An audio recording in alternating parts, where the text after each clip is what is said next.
Greetings, imagination connoisseurs. Once again, it is I, your Duke of Dope Discourse, Robert Meyer Burnett. I invite you to watch and listen to the Designing Hollywood podcast, brought to you by Martika Ibarra and the great, legendary Hollywood costume designer, Marilyn Vance.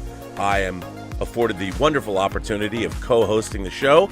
If you are interested in the magic of Hollywood, the design of Hollywood, the clothes of Hollywood, watch the Designing Hollywood podcast, available wherever you get your podcasts from, or find the video version on YouTube. That's right, the Designing Hollywood podcast. Why would you ever want to miss it? Especially if you love the movies. Robservations with Robert Meyer Burnett.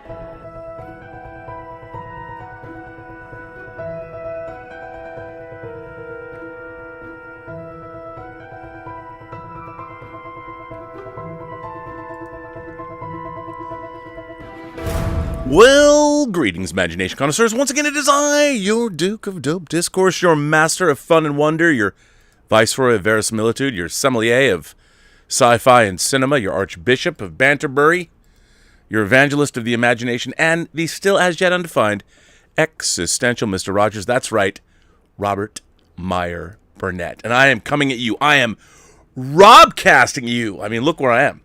Robcasting at you for the very last time from the location where this show has come to you since it began in the holiday season of 2018. That's right. There is no more Robservatory here. It is being refit in dry dock currently. And it's going to be beautiful. You're going to see more of it. It's not going to look that much different, but it's going to be differently lit. A little bit more room. I won't be up against a wall like this. A little bit more to see. A little bit more fun stuff going on. Something that I don't know. You know, it's bittersweet, but not.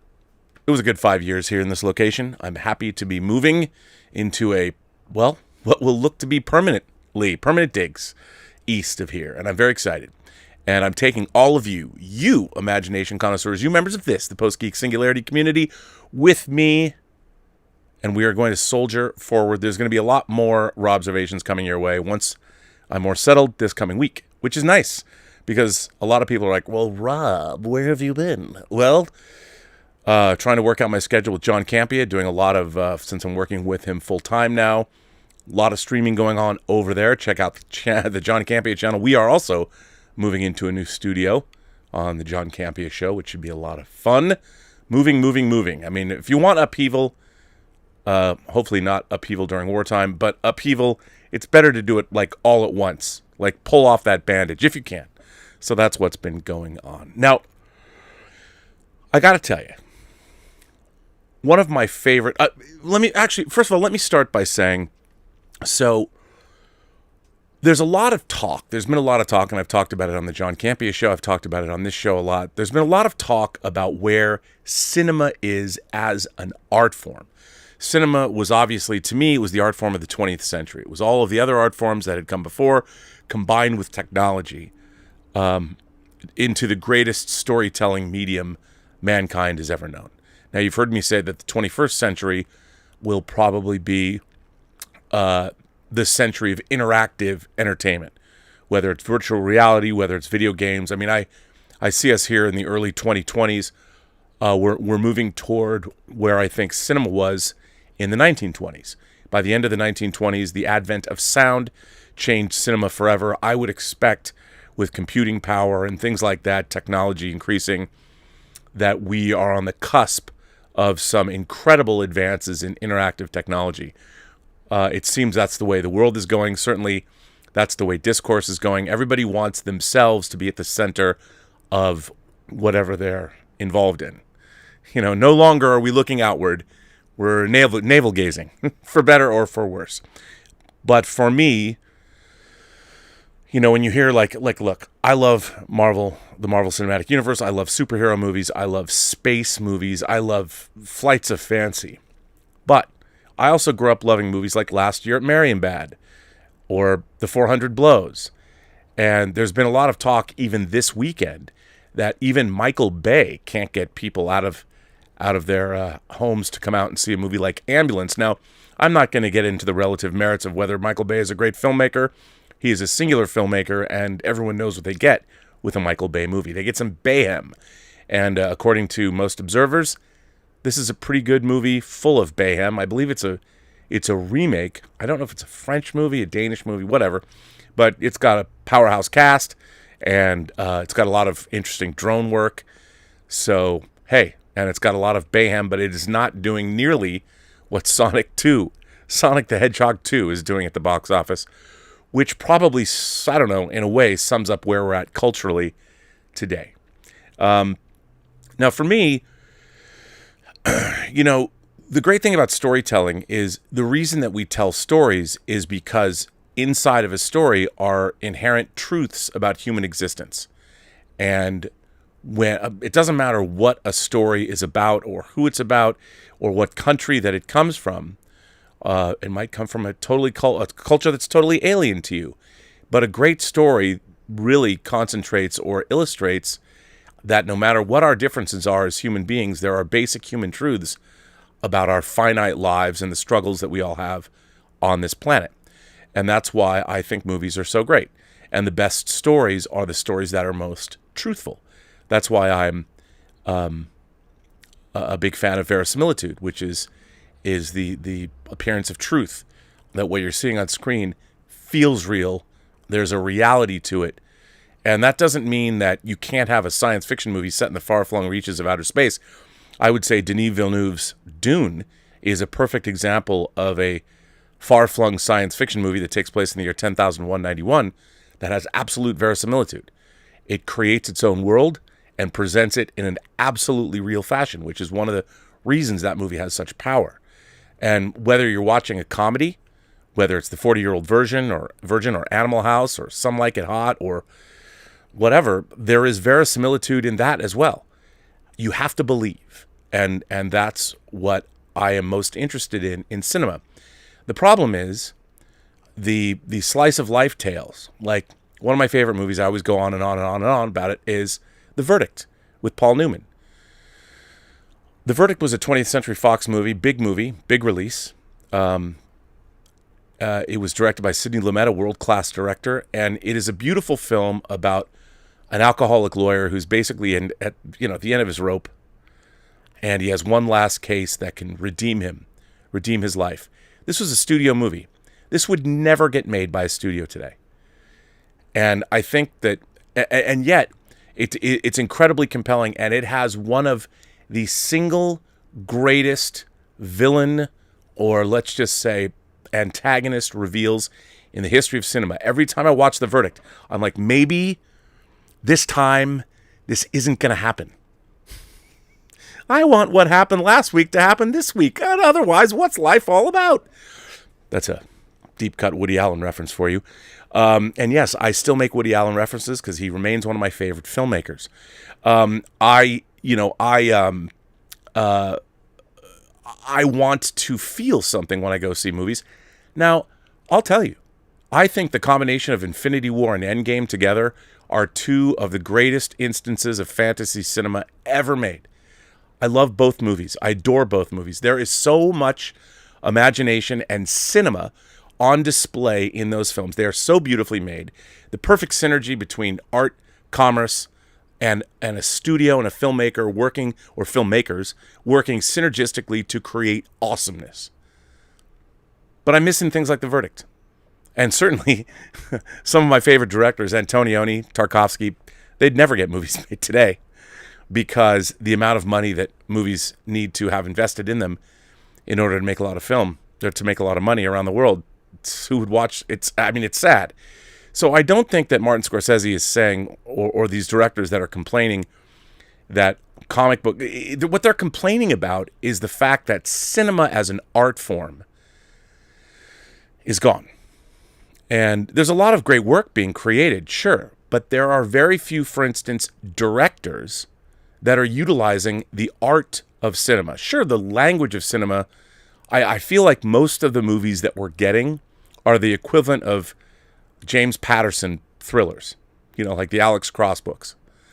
And not to say that those books aren't a lot of fun to read, but there's not a lot of art or philosophy in a lot of our movies today.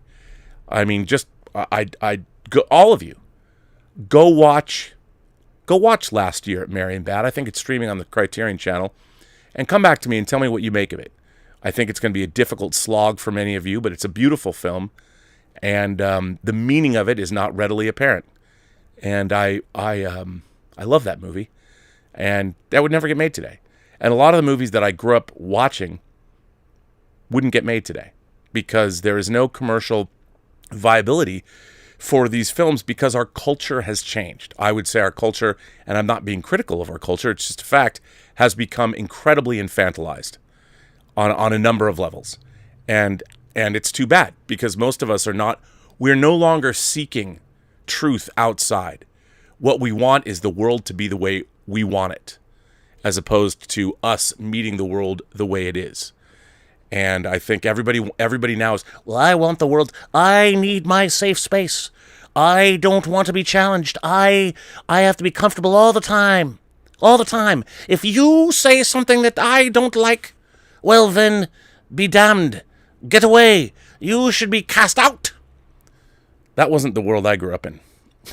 I mean, it was like the world, you got to go face the world, man. And the world is going to knock you down and beat you up, spit you out, do all kinds of horrible things to you. But that was the world. And it's a great world. But now it's like, nope. And I always think that we should change the world and make it the way we want it. But we need to make the world the way all of us can live in it. Not just the way I want it, or you want it, or a certain group of people want it. That's not the way the universe works. The universe is indifferent to your suffering. Doesn't care. Why am I saying all this? Well, because there are very few auteurs left in the world who simply, I will go see anything they choose to make because they are able to, and the lot of them have not, their careers are outside of necessarily commercial concerns. People will still give them money because of who they are. Paul Thomas Anderson, I think, is an incredible auteur. David Fincher is an incredible auteur. And they're fairly recently minted auteurs over the last 30 years, but we still have grandmasters working. Martin Scorsese being one of them. And one of my favorite directors of all time, Mr. David Cronenberg. He's never really bowed to convention. He's never really been, let's just say, commercial consideration has never been one of his strong suits. God bless him. Now, I first came to see a David Cronenberg movie in 1980. And it was, believe it or not, I went and saw Motel Hell. I was 13. A friend of mine took me, a guy named Bud Warner, and we went and saw Motel Hell. It takes all kinds of critters to make Farmer Vincent's fritters. If you haven't seen it, it's a hoot. So I was going to see Motel Hell. It was a double bill. And the double bill, the second movie, was David Cronenberg's first feature film from 1975, Shivers. Or as we knew it here in the United States, They Came From Within. Now, Motel Hell was fun. You know, it was on the cover of Fangoria in the first 10 issues. I think it was issue 9. It was on the cover of issue 9 of Fangoria. So I was really looking forward to it. You know, it had a lot of gore, violence, people getting cut up with chainsaws. It had Grossman from Chips. You know, it's like, come on, man. Who doesn't want to see this? So I went and saw it, and it was fun. You know, I liked it. Rory Calhoun. It was good. But it wasn't They Came From Within. They Came From Within was one of those shocking moments. So if you haven't seen They Came From Within, a.k.a. the original title, Shivers, basically it's set in at Starliner Island, which is a luxury condo development where they have these condos, like the one-stop shop. There's a grocery store there. There's a health care store, a health club, and there's doctors, everything you need in this environment, in this high-rise condo development, and it was vaguely futuristic, but you know, back in the 70s, along with shopping malls, there were these kinds of things happening. So, and in this, you know, there's all kind of shenanigans. People are involved with one another as they are wont to do. There is a doctor who's been having an affair with a young girl. And the movie opens. This is how the movie opens.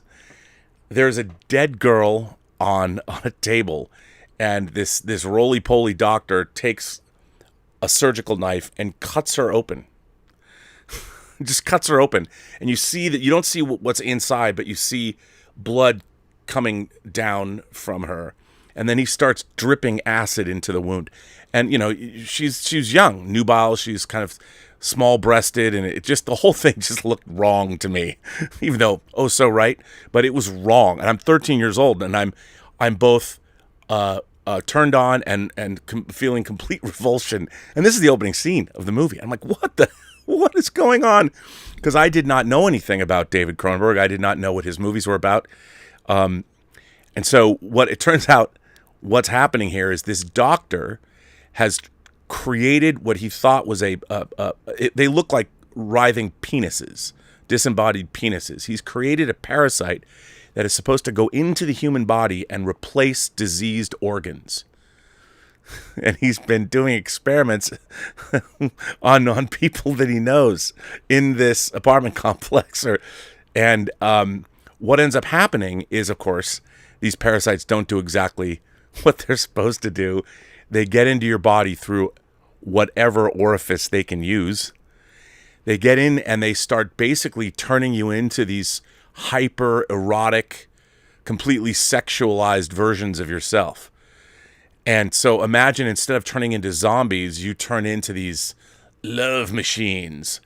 And so it's like this venereal disease / erotic outbreak of whatever, a pandemic of weaponized or monstrous eroticism. I don't know what you'd call it, but these things are, I mean, the sexual imagery is obvious, but it's disgusting too. I mean, they go in through them. People transfer them through kissing. The great Barbara Steele, if you're a fan of the Mario Bava movie Mask of the Demon, aka Black Sunday, she's in the movie. One enters her body through her vajayjay, and this movie blew my mind at 13, and I'm like, oh my god, and it gave me such a I was just. The thing about it is it was played very straight. It almost has it's got a very simple style, like almost documentary style, and it's incredibly low budget. But the creatures were great. I think they were Tom Berman, and Tom Berman did the creatures. And I'm watching this, man, and it was really mind-blowing, because at 13 I had been reading a lot of wholly inappropriate books. I've been reading Graham Masterton, who wrote The Manitou, but his books were British author, very sexually charged. Same with James Herbert's early books like The Rats and The Fog and The Dark. I was reading really horrific stuff that my parents probably would have taken away from me if they had any idea what the contents was like. But this movie, They Came From Within, was like reading one of these forbidden novels. And instead of just reading about it, I mean, they were showing this stuff. And there was some really, really great prosthetic, like bladder effects when you'd see these things. I mean, really, really, really incredible stuff. And I was just, my mind was blown. So I instantly became a David Cronenberg fan, not knowing that They Came From Within. After They Came From Within, he made Rabid, he made The Brood, and he also made a car racing movie called Fast Company, which I didn't know about until later. And then he had a new movie coming out soon called Scanners that a lot of you have seen that has elements of that, but it was some more science fiction about telepaths that were created basically by a pharmaceutical company. And if you haven't seen Scanners, it has, in my mind, perhaps the greatest head explosion scene in any movie ever. Still, to this day, unparalleled. But so when Scanners opened, we were like 13, I want to say. Maybe I was 14 because it was like, I think, 81. And at the Coliseum Theater in downtown Seattle, they were having a little Cronenberg film festival before Scanners started. So they Came From Within, they showed Rabid, they showed The Brood, and then they were showing Scanners. And I'm like, oh my God. So I got my little crew together, my friends, like I believe Jennifer Epstein, Mark Elfendahl, a bunch of us, maybe Mike Schertz was there, I'm not sure. And I we all go down. You know, we're like 13, 14, totally. All these movies are R-rated. And that was the first time, like, I went down a line. I'm like, excuse me, sir, or excuse me, ma'am. Might you take my friends and I in this movie with you? Because, you know, but I needed to see these movies. And I told Mark, especially Mark Elfenau, he was like, is there going to be splatter in these movies? I'm like, oh yeah, dude, there's a lot of splatter. And so we went and saw them. And watching this infusion. Now, what was really interesting to me about Cronenberg is, like, The Brood, which is one of my favorite horror films of all time, is really about the destruction of the family. It's about what divorce does to a person. That's the underlying meaning. But what it had overtly was Oliver Reed plays a doctor named Dr. Hal Raglan. And he has come up with this idea, this therapy idea called psychoplasmics, which is another thing. David Cronenberg always came up with these fucking awesome sci-fi concepts. And so the idea of psychoplasmics is that you take whatever problems that you have. Like, imagine if you're in therapy and you're trying to get over whatever trauma you're trying to get over, whatever hurt or rage or anger, whatever your problem is. Psychoplasmics allows you to get rid of that by externalizing it on your body, like in the form of cancerous boils or whatever that can be lanced. I mean, it is disgusting. Now, I don't want to ruin it. Criterion put The Brood out on disc. If you haven't seen The Brood, that's kind of the setup. And then Rabid is about Marilyn Chambers, the famous porn star who was in Behind the Green Door. She plays a woman who's in a motorcycle accident, and she goes to a plastic surgery clinic, and they fix her up. And as a result of the surgery, she has this, like, parasitic stinger that comes out from under her arm, and she is compelled to sting people and drink their blood. And the people, her victims, then turn rabid, like frothing at the mouth and attacking people in the city streets. I mean, this shit is dope. So, I mean, and then, of course, Cronenberg went on to do an adaptation of Stephen King's The Dead Zone. He had his greatest commercial success in 1986, the summer of 86, with The Fly, with Jeff Goldblum and Gina Davis. And then he went on to make, I think, his masterpiece. Of course, he made Videodrome, the famous Videodrome. He made Dead Ringers, which I think is his best movie. And then he started to move away from what I would call his body horror movies, and he made things like Eastern Promises and The History of Violence. His last movie he made was Map to the Stars. And I forgive him all. I forgive David Cronenberg for appearing in Star Trek Discovery. He's always going to get a pass from me. It's probably the best thing in the show, but he is in Star Trek Discovery. He's been an actor. He was in Clive Barker's Nightbreed. He was in John Landis's Into the Night. He was in a great, I think it was called, there's a great Canadian End of the World movie that was directed by Don McKellar. I forget what it's called, like Last Night or something. Although I don't think maybe it is Last Night. And he's like a telephone operator who wants to, or a power company a person that's calling all the customers, like going, thank you for being a customer before the world ends.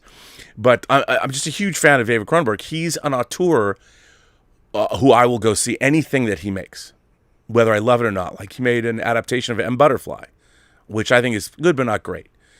In 1996, of course, his very, very controversial movie Crash came out, which is an adaptation of J.G. Ballard's novel Crash. Interestingly enough, Ballard wrote a book called High Rise that Ben Wheatley adapted with Loki, Tom Hiddleston. That's very similar in a way to They Came From Within. So if you haven't seen High Rise, I think it's airing on HBO Max now. You got to check out High Rise. As a matter of fact, if you can, go watch a Shivers High Rise double feature. Tell them when they're over, say, Uncle Bob told me to watch this. But anyway, so when I got to USC in 1988, I did not know that there was a cinema library yet. The first place that I went to when I was on campus was the Norris, that was the theater, the Doheny Library, which is this grand, it's exactly what I wanted a college library to be. The first college I was at was the Evergreen State College, and it had a pretty cool library, but not like the Doheny Library. And I found in the Doheny Library a bunch of screenplays. You could check out screenplays. And I found David Cronenberg's version of Total Recall. No shit. Paul Verhoeven's Total Recall, he was going to do a version of Total Recall earlier, and he wanted like Richard, if memory serves, I think it was Richard Dreyfuss, who he wanted to star in it because he didn't want, you couldn't have known that the main character was ever a secret agent. The whole point was that you wouldn't know. I mean, the funny thing about Total Recall, the movie, as much as I like Verhoeven's version, it's a lot of fun. When Arnold Schwarzenegger is revealed as being a secret agent, it's like, well, of course he is. Why wouldn't he be? So, but anyway, this has been a very long preamble leading up to when I was a script reader in the mid-90s. I want to say when I was working, I was either working at CAA or somebody gave it to me later. I don't remember the circumstances how I acquired this script. But I got a copy of David Cronenberg's Crimes of the Future. He wrote this pre-Existence, and Existence was the last wholly original script Cronenberg had written. And I consider Existence kind of the end of his body horror period. But Cronenberg has always been fascinated. I think the reason I'm so fascinated by him is because in his mind, the body horror genre is that we are beings of intellect and spirit and rationality, and yet we're in these meat sacks that are betraying us from the time we're born because they're getting older and they're going to eventually die. But also during our journey through life, these bodies, not only do they crave things, whether it's excitement, whether it's sex, whether it's food, all these things that our bodies need, and at any one time they can revolt against us, whether it's through diseases, whether it's through decrepitude, take your pick. Whatever we are as beings will be betrayed at some point, of ultimately through death, through old age, by our bodies. And yet Cronenberg was obsessed with his body horror, what's happening with our bodies and how they always affect our minds as people. And I found that particular notion fascinating. And I think the greatest example of it, obviously, is The Fly. What happened, what happened was extreme, but it was horrifying at the same time. And I think that was the ultimate example of what all of that, what is for the masses, for the mainstream. The Fly is probably the most mainstream horror film Cronenberg ever made. Well, anyway, so Crimes of the Future, he'd made two basically long-form student films. He'd made Stereo, and he'd made another movie called Crimes of the Future. And they're very interesting. You can find them. They're on various releases of Cronenberg's movies. Criterion put it out on the Dead Ringers Laserdisc back in the day. You could watch those movies. But so Crimes of the Future had no bearing on his original movie. So I read this script back in the late 90s, and I met Cronenberg. I thought I met him it was a screening of Crash, and talked to him about Crimes of the Future, and he was very upset that I had read with me. He was upset that I had read this script. I'm like, dude, this script, Crimes of the Future, is the culmination of all of your body horror movies. Take They Came From Within, take Rabid, take The Brood, take Videodrome, take Scanners, take The Fly, take Crash.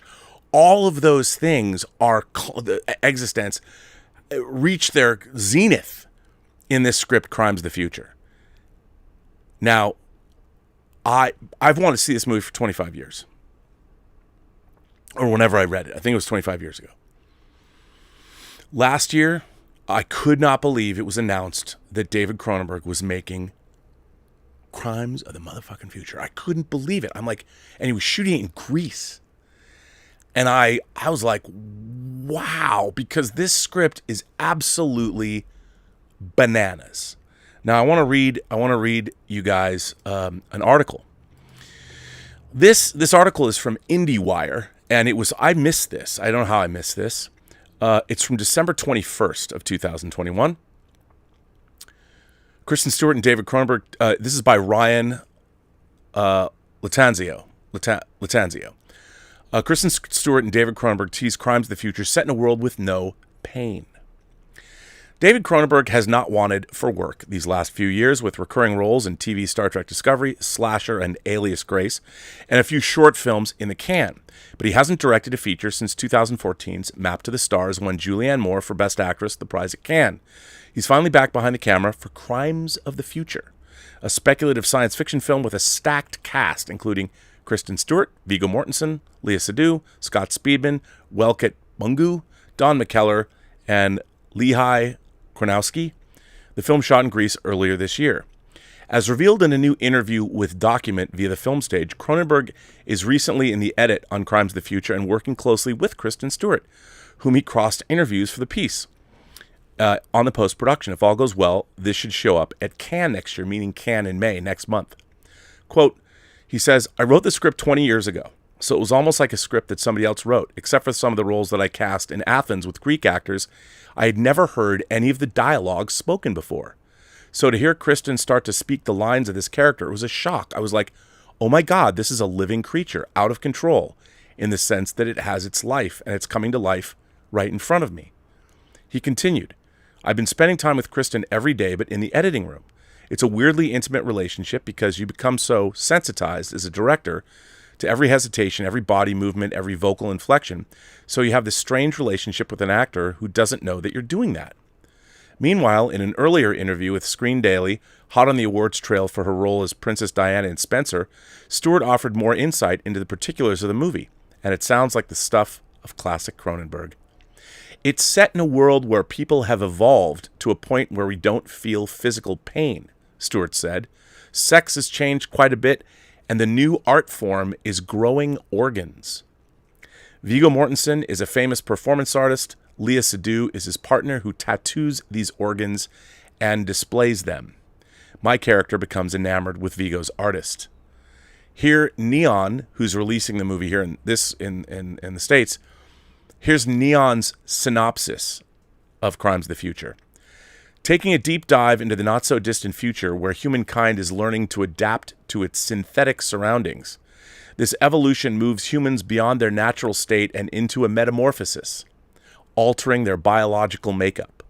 While some embrace the limitless potential of transhumanism, others attempt to police it. Either way, accelerated evolution syndrome is spreading fast. Saul Tenzer is a beloved performance artist who has embraced accelerated evolution syndrome, sprouting new and unexpected organs in his body.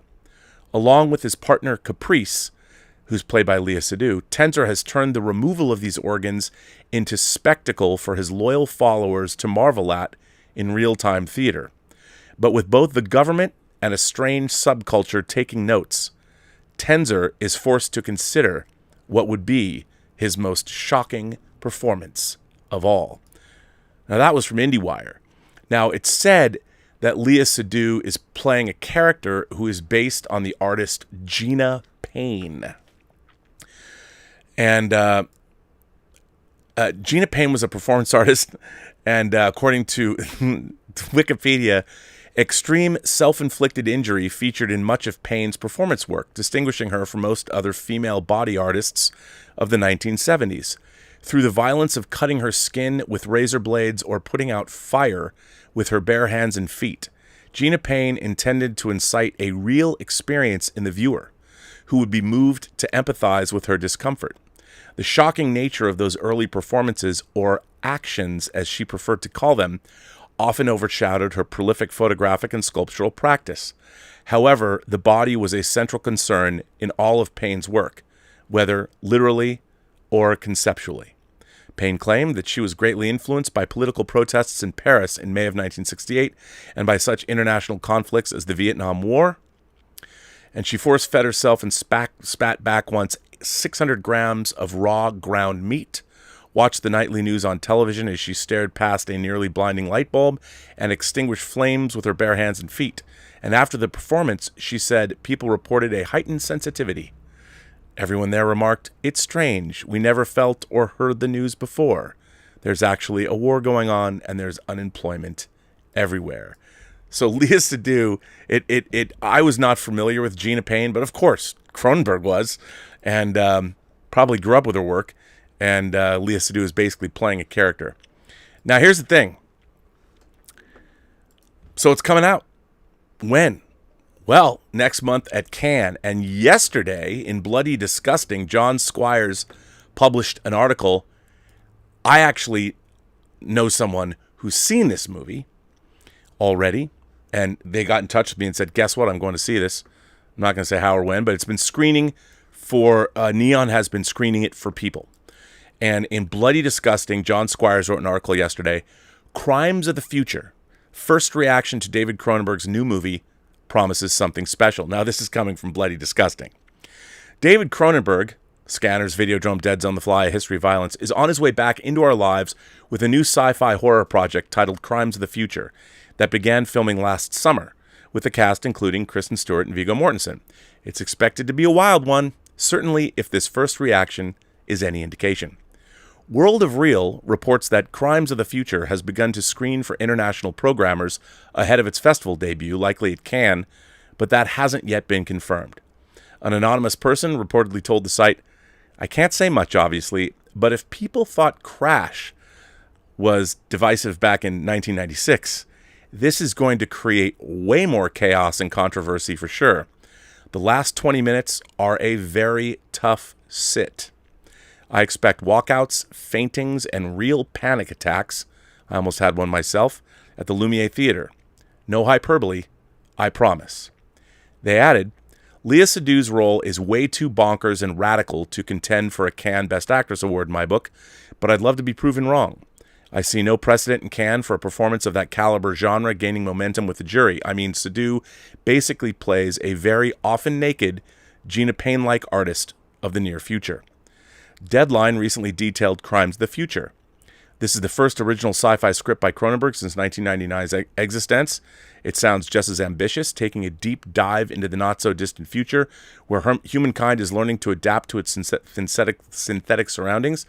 This evolution moves humans beyond their natural state and into a metamorphosis, altering their biological makeup.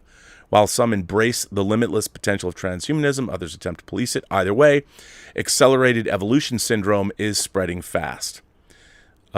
In the film, as I read before, Saul Tenzer is a beloved performance artist who has embraced accelerated evolution syndrome, sprouting new and unexpected organs in his body. Along with his partner Caprice, Tenzer has turned the removal of these organs into a spectacle for his loyal followers to marvel at in real-time theater. And then it's the same thing. The government's after them. Now, I will say this.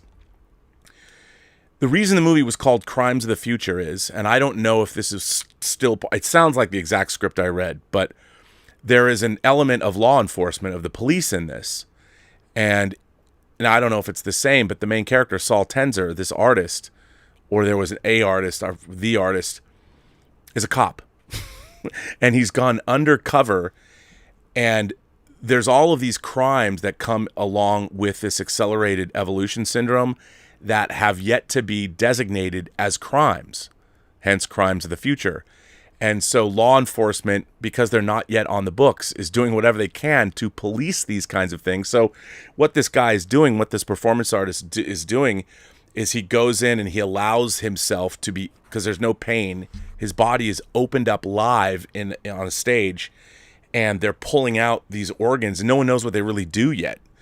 And literally pull these out, and, you know, to all of the crowd that's watching. And then the Léa Seydoux character, the Gina Payne character, puts these elaborate tattoos on these organs, and they turn them into art. Now, that's just part of what's going on. There's another thing going on I don't want to get into. But when I read this script, man, I'm like, fuck, I want to see this so bad. So for 25 years, the better part of a quarter century, I've wanted to see this movie. And it's got made. And, you know, I am always saying how we live in interesting times. I mean, yeah, it's horrible, but we live, the human continuum has always been horrible on one side and beauty and art somewhere on the other side. And we all exist somewhere in the middle with the push-pull of that. That's what human existence is all about. So the horrible and the beautiful have always been going on simultaneously, and that is the continuum of human life. And I think what a lot of people forget is, despite all the problems and all the things that are going on in the world that everybody wants to rail against, there's just as much beauty. You just have to remember to look for it.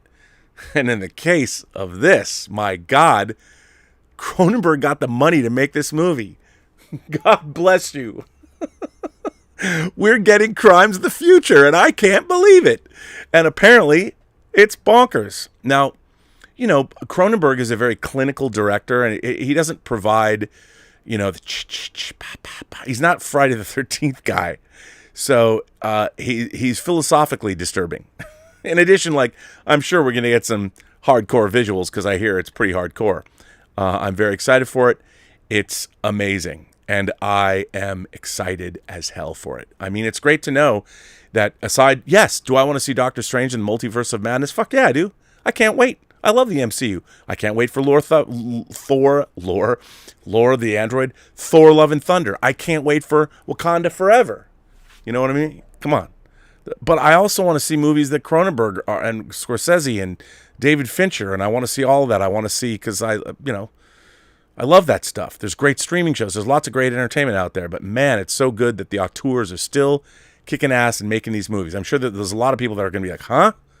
What? Don't expect any studio executive that worth their salt to go into this movie and go, gosh, I wish Warner Discovery had made this. Because they don't. They don't want, no one said no one ever. But God bless you. God bless you, people, for getting this movie made. And Mr. Cronenberg, I want to thank you. I want to thank you so much, because for 42 years, sir, you have sparked my imagination and given me much joy. Thank you. You changed the life of this 13-year-old. Yes, indeed. So anyway, it wouldn't be a final Robservations in the Robservatory without letters from you. It's been a while since I've read letters. You know, for those of you who don't know, we used to have, our new website is postgeeksingularity.com. Postgeeksingularity.com. You can go there. If you haven't been to the website, it's been completely revamped thanks to the great Mike Bodden. And you can send us letters. There's a contact us, send a letter at the top right corner. Send us letters, and as I get on a more regular schedule, you can write me letters, and I'll read them. It's free of charge. Now, that's not to say you can always send me a tip. You can always send me super chats and all that to support the channel, and I thank you very much for those, and I'm going to get to those soon. But first, a couple of letters. And would you be surprised to know that Omar94 wrote a letter? I bet you wouldn't. Hi, Rob. Moderators in the Post-Geek Singularity. When it comes to comedies, they are called that because they're meant to be funny for people when they watch them. However, something I've noticed in my personal experience of watching a lot of comedies over the years is how I can still enjoy a certain number of them even if I never laugh while watching them. There are comedies which I enjoy and do make me laugh, like Coming to America, Dumb and Dumber, the first 3 National Lampoon movies, Airplane, Young Frankenstein, and Blazing Saddles. However, there are plenty which I still enjoy even if I don't laugh when I watch them, like Groundhog Day, Trading Places, When Harry Met Sally, Bringing Up Baby, City Slickers, My Cousin Vinny, and others, since I still find them very entertaining. When I say the first 3 National Lampoon movies, I'm referring to, of course, the vacation movies with Chevy Chase. Well, come on, man. National Lampoon's Animal House? That's the first National Lampoon movie, and it's still the best. Also, there were some comedies I forgot to mention which I do laugh at, and those movies were Something Like It Hot, Planes, Trains, and Automobiles, Ferris Bueller, and Home Alone 1 and 2. For the comedies I do enjoy, even if I don't laugh, I forget to mention The Apartment, Big, and the original Ghostbusters. I can't speak for others, but I can still personally enjoy comedies even if I never laugh during them. Thanks, live long and prosper. Well, Omar, that's an interesting philosophical conundrum you've presented. If you don't laugh when you're watching a comedy, is it still a comedy? And is it still good? I would dare say yes. It absolutely is. I too, I mean, I'm a big comedy fan, even though you wouldn't know it. And I like, you know, I think, especially if you rewatch comedies that are your favorites, like I've seen Animal House 50 times. I could probably recite the whole movie. I think it's hilarious. I love When Harry Met Sally. I love movies like Annie Hall. I love Some Like It Hot, you know. I love the original MASH, Robert Altman's MASH. But once I've seen them, I don't necessarily laugh out loud at them, but I do enjoy them. Look, I love Forgetting Sarah Marshall and Get Him to the Greek. Those are relatively modern comedies that I really, really liked. I love You Man, even though it does not have any verisimilitude with the action figures on display, but that's okay. But yeah, so I feel you. I think that's good. Now, let me see if there is a. I got to read this. I have to add this in before I read this letter because there's an actual JPEG that goes with this letter that was sent to me, and I need to actually. This is this letter writer. I have to give him a special kudos because hang on. So let me put this up. Bear with me as I put this graphic up for him when I write this letter. Or read this letter. And here's the graphic. It's a graphic of the anime Attack on Titan, not the live action. Choo-choo, Rob. It's time to jump aboard the Attack on Titan train, baby. With very few episodes remaining in its final season, the hugely popular anime does not have the time that it needs to cover the source material, and all indications are that we're getting a big theatrically released movie, a la the very successful Demon Slayer movie, to cover the end of the series. Some of the original hype for Attack on Titan was diminished by a long 4-year gap between seasons 1 and 2, but all that came roaring back with the phenomenal Season 3 Part 2, and Season 4 has only ramped up the hype even more with its brainy, twisty, Dune Messiah-esque final acts. Ooh, that's interesting. This series is clearly this generation's Gundam or Evangelion. I say Evangelion. I know, but they call them Evas, but so I guess it's Evangelion, but I always say Evangelion. Not Angelion. It's like, I used to say Vangelis. It's Vangelis. But, and we Attack on Titan fans need you to dedicate your heart, keep moving forward, and join us in the theater for the end when the movie drops. Friend of the show, Video Hunter D. Bruh. I've seen the first 2 seasons of Attack on Titan and the live action feature. I'm an Attack on Titan fan, but I need to get back into it. I'd love to go back and read it from the beginning. Now, I have to say something.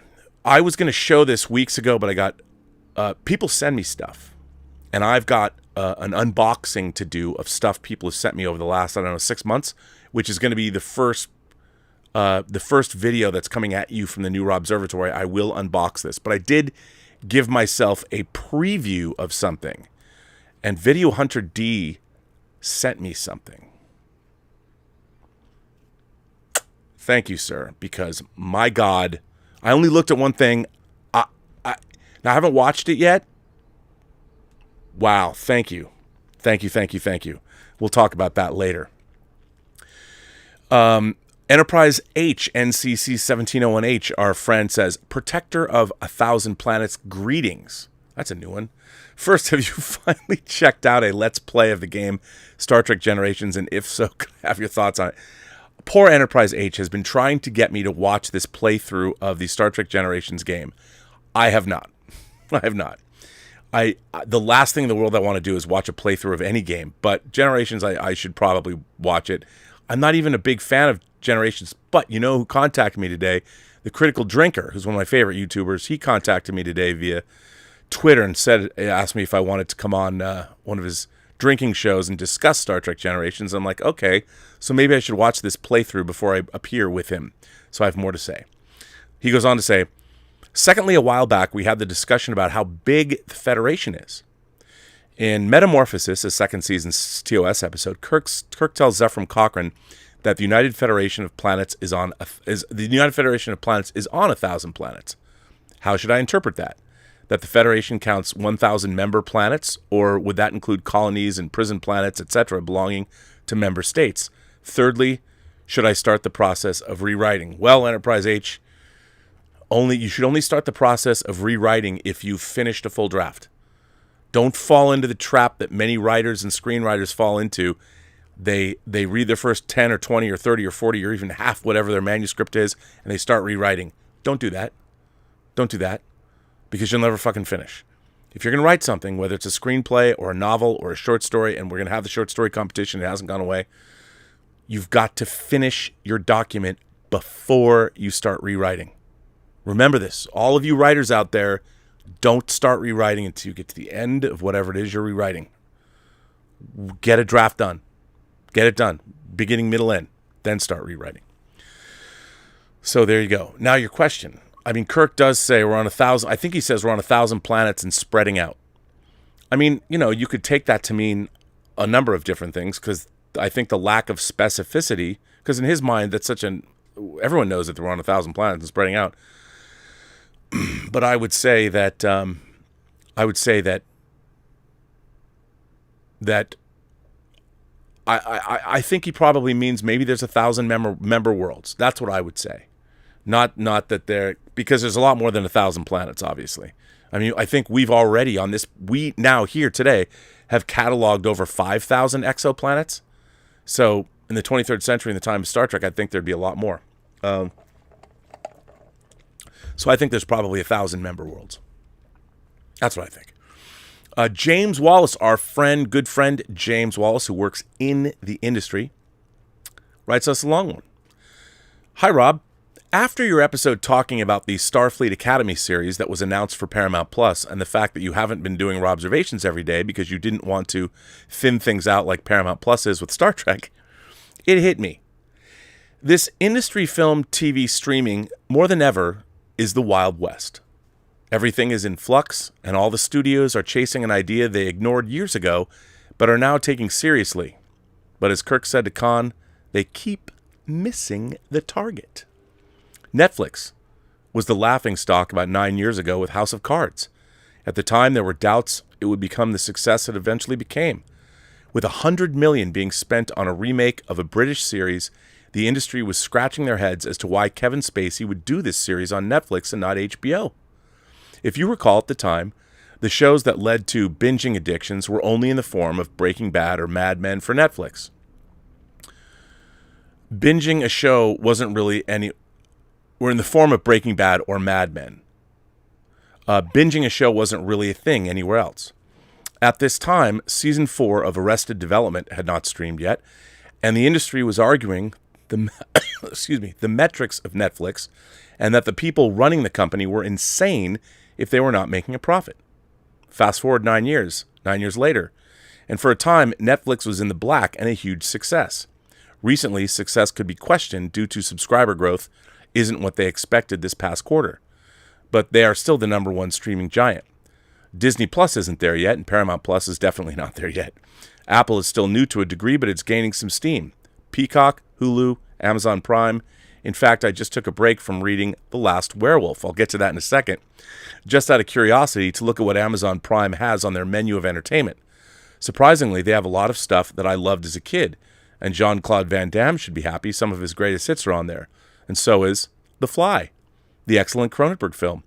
Mission Impossible films, some hidden gems like All Is Lost, some of Rutger Hauer's old films, Let the Right One In, Die Hard films, No Way Out, Trilogy of Terror, The Bourne Ultimatum. I spent maybe 20 minutes just looking and realized that usually with streaming services I spend more time looking for something to watch than rather watch a film or show because there's so much to choose from. But then I give up. My passion isn't there to watch something they're offering at the moment. All of these studios are just making content now. The situation with 6 new Treks is becoming, because besides Star Trek, Paramount Plus doesn't have anything of real value to offer its audience with regard to new content. The Offer, their miniseries about making The Godfather. I mean, I love The Godfather. In fact, I just read a great book called Leave the Gun, Take the Cannoli about the making of the film, and it's just wild how one of the greatest films ever made was a fucking accident. For example, the only reason that Coppola got the iconic musical score he wanted for the film, the classic score, is because Robert Evans couldn't fight Coppola due to he had to go on holiday with his wife. Evans wanted a contemporary score by Henry Mancini. I had no idea until reading this book that there was a competing score. Charlie Bluedhorn, the owner of Paramount at the time, threw the manuscript for the novel at his son, dispatching him to read the book just to see if it would make a great movie and possibly save the studio. His son, of course, thought it would make a great movie. Mario Puzo just wrote the book hoping he could have a bestseller, yet the manuscript turned into his publisher was a rough draft that needed polishing, and the publishers released the rough draft that Puzo thought was a trash novel. As William Goldman said, no one knows anything, and more than ever, it seems he was right. After the book was a success, they brought Puzo on to write the screenplay, and he had no idea what he was doing. He just took their notes and did what they wanted. You want the film to open with Michael and Kay having sex? Okay. You want the film to take place in the 70s? Sure. Francis Coppola had more conviction for Puzo's work than Puzo did. That is today's filmmakers. Unless they're Christopher Nolan, they don't fight the studio anymore. They're all Mario Puzo.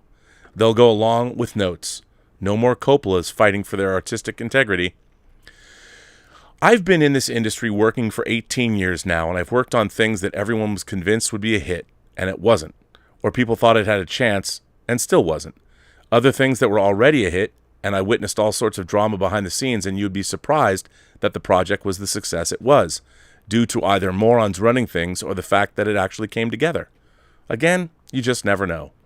What's sad now is, think about it. We have The Offer and Francis and The Godfather. 2 projects out there about making The Godfather, with casts that I find questionable that the actors will pull off the roles. You have a show based on Alien for FX. He-Man becoming a live-action film again. Mission Impossible films still happening. Top Gun Maverick, which I'm looking forward to. Star Wars projects polluting Disney+. Remakes of things from the 70s and 80s. Most of the content being generated on streamers other than Netflix are from products from the 60s, 70s, and the 80s. Netflix has Lost in Space, 60s. He-Man shows, 2 of them. And Cobra Kai, which the originators of those shows were in the 1980s. In theaters, you have Spider-Man No Way Home breaking records, killing the theory of COVID killing the theater audience. Scream, doing better than the last 2 Screams in the franchise, and announced this week another Scream movie has been greenlit. Forgetting the fact that MTV had a Scream series for a while. The Matrix Resurrections flopped, but makes a meta point about what we are witnessing now with the industry of taking something old and refashioning it. In some cases, this works. Spider-Man, I'm talking about the old villains and Parkers, you take those elements out, would that film be the mammoth success that it is? Scream, same thing. And hell, I'm hearing rumblings of Jackass Forever becoming a huge hit. It's really sad that we don't have the wealth of water cooler content or events in theaters now that we had as kids. Star Wars, at the time, there was nothing like it. Star Trek the Motion Picture, again, despite its flaws, was groundbreaking in visual effects, score, reviving the Star Trek franchise, and having elements that were never seen up to that point, the V'ger Cloud. There wasn't anything like that up to that point in the history of film. One could argue the Stargate scene in 2001, but that was more contained in comparison to the V'ger Cloud effects. On YouTube, which I find entertaining, you have content creators with videos of them watching or reviewing some of the movies I listed above. Old movies, but new to them. And they either love or appreciate what they've seen, making one wonder, why refashion something old? Just give the audience what they expect or want to see. The Bond films over the years tried something new. For some of the audience it worked. For the fans, or a majority of them, it didn't work. Bond, Star Trek, Star Wars worked and were hits based on fan devotion and repeat viewings. Can you say the same of their newer iterations? Some fans forced themselves to view the films again just so they could capture the old magic. But it's not there. Earlier this evening, I saw a preview of Netflix upcoming films, and it seems they're making some films more cinematic than what's going to be in theaters. Hell, one of the films, Daylight, I voted for as a Slam Dance Screenplay finalist, and it was one of the best scripts I've ever read. Of course, it's been changed quite a bit, but at least Netflix is going after new things. I read The Last Werewolf. Now, The Last Werewolf is a book by a guy named Glenn Duncan. It's now a trilogy. If I could make one horror-themed project right now, if someone said to me, Rob, here's $100 million, what would you make? I would go make Glenn Duncan's The Last Werewolf. However, I couldn't because the rights were purchased by Ridley Scott Associates. RSA owns the rights. Where's that fucking movie? Where is the sequels?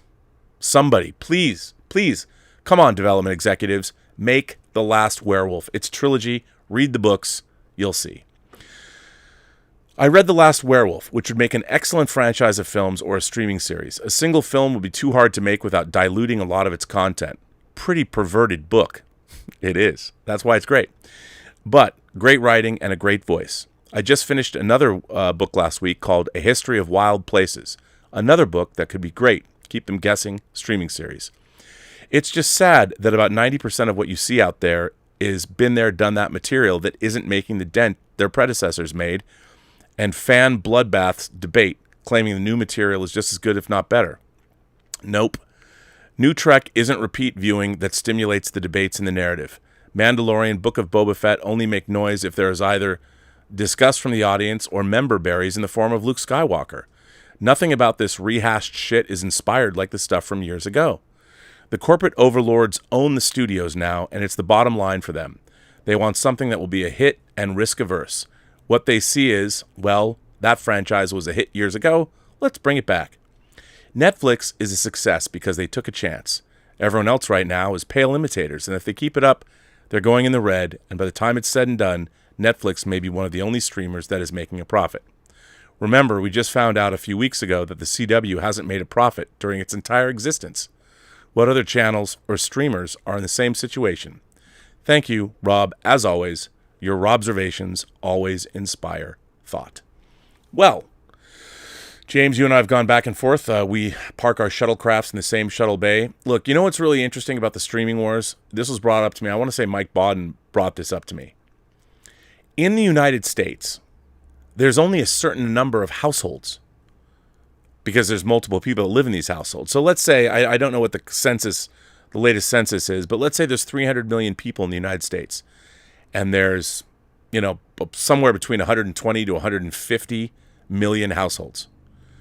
Well, when you see numbers of like Netflix subscribers, domestic numbers getting up to or Disney Plus, 75 million, 80 million, 90 million, maybe even 100 million subscribers in the United States, there's really nowhere else for streamers to go. There's only so many households in the world that are going to subscribe to your streaming services. And when you have multiple streaming services, you're all competing for the same finite amount of resources. So in the streaming wars, right now the streamers are spending 100 to 150% of their profits on content. Well, that is an unsustainable business model because no profit is being made. Well, that's not going to last. And what's going to happen is right now there's a lot of people making some great streaming stuff, but the streamers just are going to run out of money. They can't. I mean, it's what's great about streaming as a model is you know exactly how much money you're going to get in every month because it's based on subscriptions. But their fear is if you're not feeding that beast, I mean, Netflix drops something new practically every day. Well, one day they're not going to have enough money to do that, so they might have to put stuff out every other day or once a week. And that's what the business is eventually going to shake out as. Can streaming survive that? Will people subscribe to a streaming service? I mean, Disney Plus doesn't drop a lot of stuff, but when they do, I like Disney Plus. I think Disney Plus is a great platform. I love having eventually we'll get the entire repository of Disney and Fox and their subsidiaries or ancillary, whatever, and they're all going to be in one place. I like that. I think for the rest of my life, I will always be subscribing to Disney Plus. I mean, for that repository. I'll probably, if the studios, HBO Max, another streaming service, I would probably just keep because there's always going to be something good on it. Eventually, I might work my way through all of it by the time I get to the end of my life. Who knows? I used to think that I would, be a big supporter of Paramount Plus. Their social media blocked me before I even knew they had Star Trek.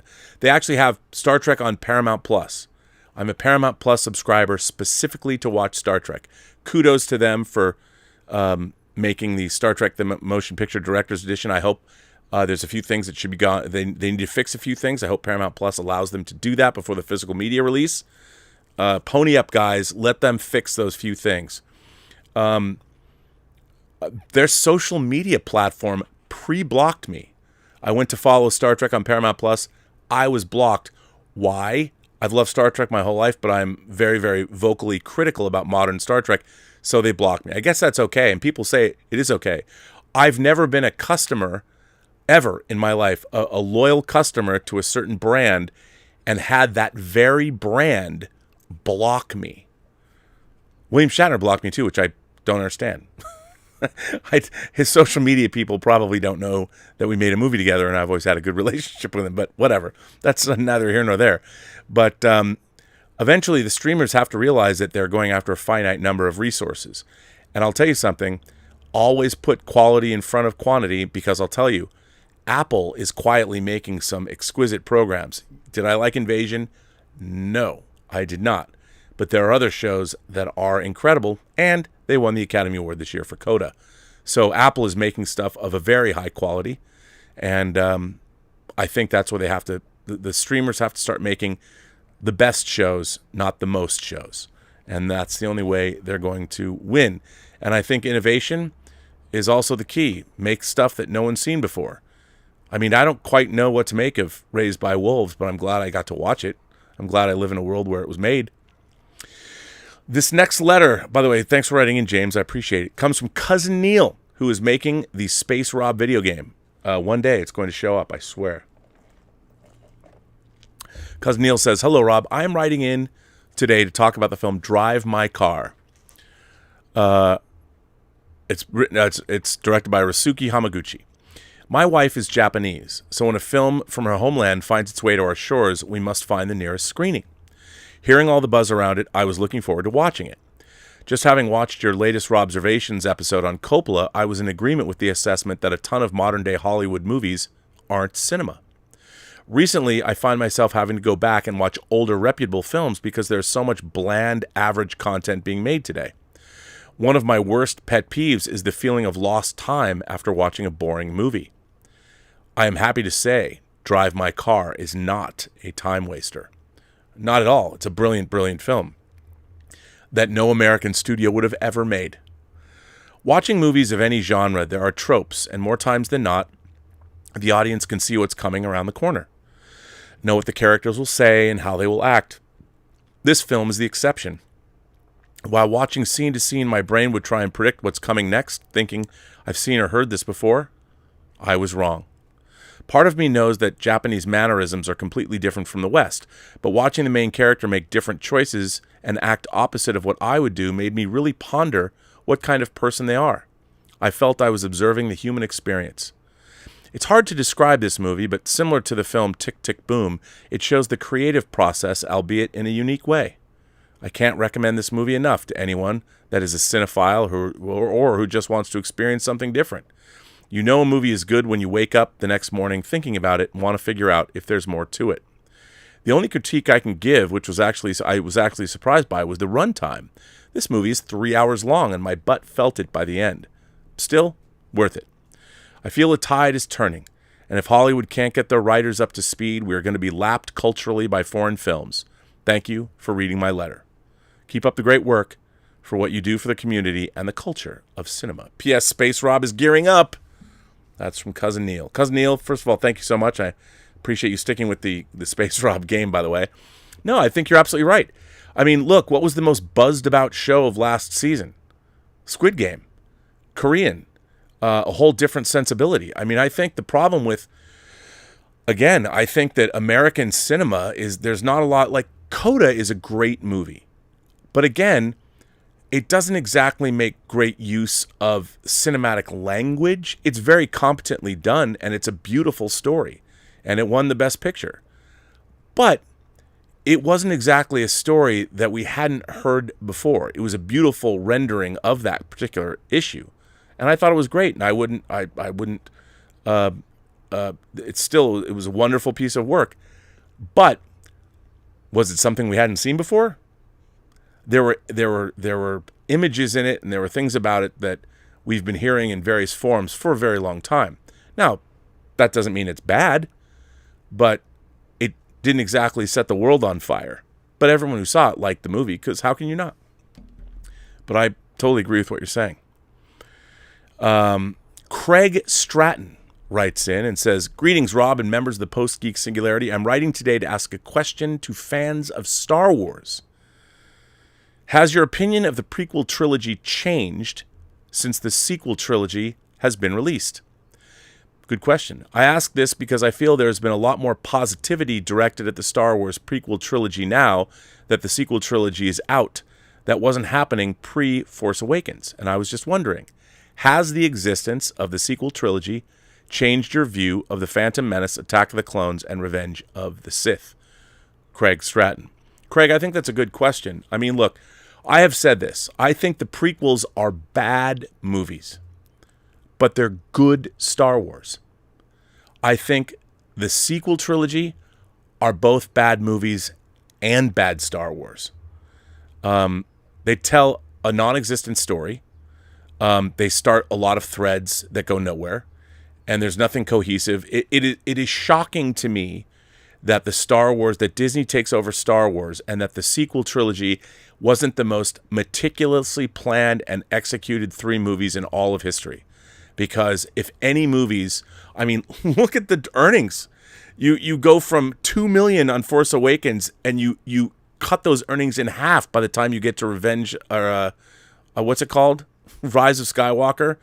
Rise of Skywalker is one of the worst science fiction fantasy films I have ever seen. And it is by far, I mean, I like Attack of the Clones.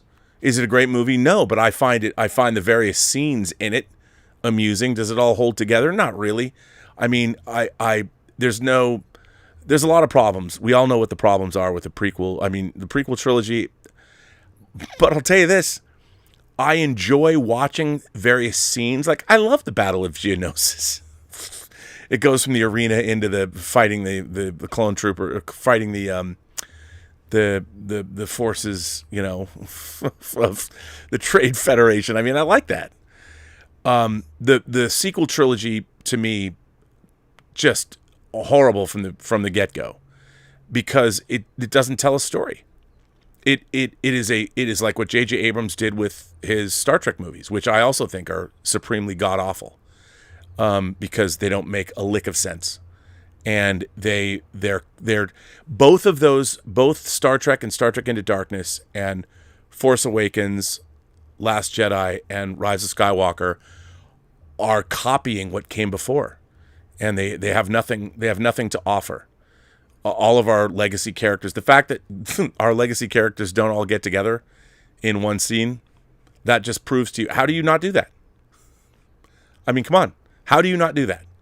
Now, I think that the sequel trilogy of Star Wars movies is so awful, and the thing is, it's stealth awfulness, because they look the way you want them to look, so you give it all a pass, and you do see Mark Hamill, and you do see Harrison Ford, and you do see Carrie Fisher, and Billy D. Williams, and R2 and 3PO, and all that. But I mean, all of the new characters, who cares?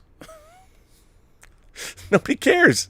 You know, if they had introduced like Poe Dameron, Finn, the story of a turncoat stormtrooper could have been great.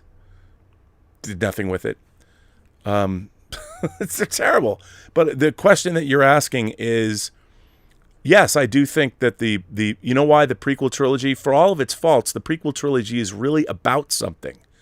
I don't think the execution's particularly great, but it's all about how the Republic falls to the Empire, and how Republic changes. And in this day and age, those movies are more relevant than ever. Now, their execution is all over the place, and I think my theory for that is that George Lucas's collaborators that he needed, such as Gary Kurtz and his wife Marsha Lucas, to edit, and all the people he consulted with, were not there. You know, he had a bunch of yes men, and I think Lucas he's a little removed from humanity. So there's not a lot of, you don't have somebody going, I don't know, do you think a princess and a guy like me? No.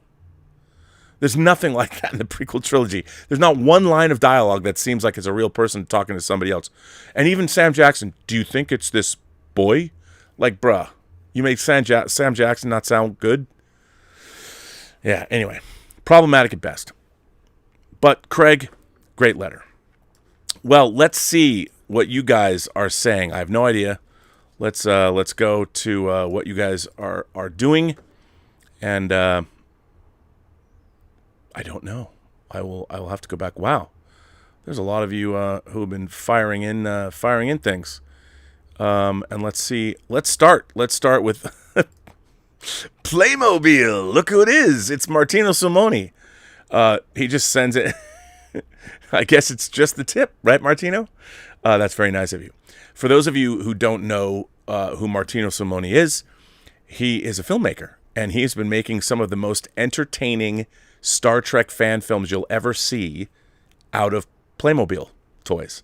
He also sent As, Heel vs. Babyface, and I, each Playmobil classic TOS Enterprises when they came out. And he's been using those to make movies, and they're called Play Trek, and they are on the Post-Geek Singularity YouTube channel. By the way, we renamed the channel. It's no longer the Burnettwork, but it is the Post-Geek Singularity. Everything's not about me. It's about you imagination connoisseurs, you who make up the Post-Geek Singularity community. I will be the host of the party, but you're all invited. So that's why we changed the name. Julius Goodwin, the official sommelier of this channel. Julius Goodwin says, I just wanted to check in and see how you were. It's been a while. How are things at your new place? Things holding up, etc. Well, Julius, we're still going. It's great. We actually have a pool, and people went in it for the first time today. I was not one of them because I was here moving all my stuff. But I thank you for asking. That's very nice. And we're getting a lot of subscribers and new members. By the way, we were going to have a member chat today, but I'm in the process of moving. For those of you who are members of the channel, we try and do it. I promise you I will get back to an every other week schedule beginning next week. Coming to you from the new refitted Robservatory. So there you go. But yeah, I appreciate you all becoming members, and thanks for doing that. And thanks for subscribing if you're new subscribers. Echo Base Network. Hello, how are you doing? Rob, thoughts on the Picard season 3 trailer? Looks just like ruining Picard was not enough for them, and they're now bringing back the entire cast to ruin them as well. Also, check your Twitter DM. I've got something to send you. Ooh. Star Trek Picard. I thought I couldn't hate us. It baffles me that I love Star Trek so much, and yet all the Star Trek that is being made, I hate so much. It's just Star Trek Picard season 2 is so creatively bankrupt and poorly written. I can't understand. I honestly can't understand. Where's the network? Like, if you're working, where is Paramount Plus giving notes on this show? I mean, this is the most. I've never watched a show where you watch any Star Trek time travel episodes, whether it's City on the Edge of Forever, whether it's Tomorrow is Yesterday, whether it's Trials and Tribulations, or whether it's, Deep Space Nine past tense part 1 and 2. Even Voyager went back to modern Los Angeles. Those are infinitely more clever and entertaining, Star Trek For the Voyage Home, than what we're getting with Star Trek Picard. I am baffled. I'm just baffled by the fact that, I know they're trying to cut down on the budget, but my God, the shameless, unimaginative story that they have concocted for this season of Picard is, I don't know what to say. I'm truly baffled. I am truly baffled by the god-awfulness of it. And I will say this, the fact that they drop a trailer saying, oh, but we're bringing back the entire cast of The Next Generation for season 3 of Picard right in the middle of season 2. like please, sir, please watch our show. We're bringing back, next season's going to be the show you really wanted to see. I mean, wow, it really is. I will refrain what I think of what I've seen of Strange New Worlds. But, when you have Captain Pike beaming down, he's like, oh, I'm sorry. Sorry for interrupting. Yeah, way to respect that prime directive there, buddy. I mean, I don't know what the story is, but my God, I feel like everybody who's been involved with Star Trek since J.J. Abrams and Bad Robot took over in 2007, their only understanding of Star Trek comes from the pop culture sense memory of what Star Trek is. The way that the Galaxy Quest TV series is depicted in the movie Galaxy Quest, where it's all a goof, that's how the people that are making modern Star Trek feel about Star Trek. Everybody, the last episode, if you look at the writer the credits, this person's credits, I'm like, what? It's just because you know somebody? I mean, the problem is there's no one who has an affinity. I really am a big fan of Mark Bernardin, but even he couldn't help. And where's Kirsten Beyer? Who's an actual science fiction novelist? It's god awful. It's just god awful. And you know what? I don't begrudge anybody who likes it. I don't, because there's a lot of people who are coming to Star Trek for the first time, and this is and it seems fine to them. Yeah, because they haven't seen it all done better yet. But yeah, what do I think of it? I think it's shameless pandering, and I was even mad for the crew that they have put together. I mean, how do you make a show where I'm watching it and the antagonist, the Borg Queen, who's just like this, this snarky mustache twirling wench who doesn't at all talk.